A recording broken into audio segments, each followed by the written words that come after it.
A federal high court in Port Harcourt has announced it will deliver its judgment on April 16, 2025, regarding the defection case of 27 lawmakers in the Rivers State House of Assembly. The 27 lawmakers, led by Speaker Martin Amaewhule, were accused of leaving the People's Democratic Party (PDP) for the All Progressive Congress (APC). The Labour Party (LP), which filed the case, argues that their seat should be declared vacant because they no longer belong to the party that elected them. During a hearing on Monday, March 17, 2025, Speaker Martin Amaewhule and his legal team asked the court to dismiss the case. They presented a Supreme Court judgment, which they claim supports their position. They also pointed out that Governor Siminalayi Fubara, who first raised the defection issue, had withdrawn a similar case in Abuja. However, the Labour Party's lawyer, Clifford Chukwu, insisted that the evidence of defection is strong. He urged the court to reject the request to dismiss the case. On the 28th of February 2025, the Supreme Court ruled that there was no clear evidence that the lawmakers had officially defected to the APC. The court also ordered that the current assembly structure should be remained unchanged. The political tension in Rivers State began shortly after Governor Fubara took office,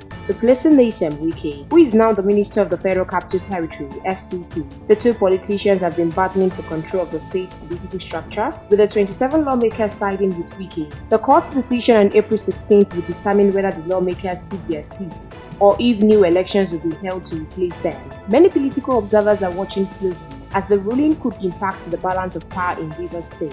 We'll continue to monitor the story for more new developments. Please stay tuned to NaijaNews TV.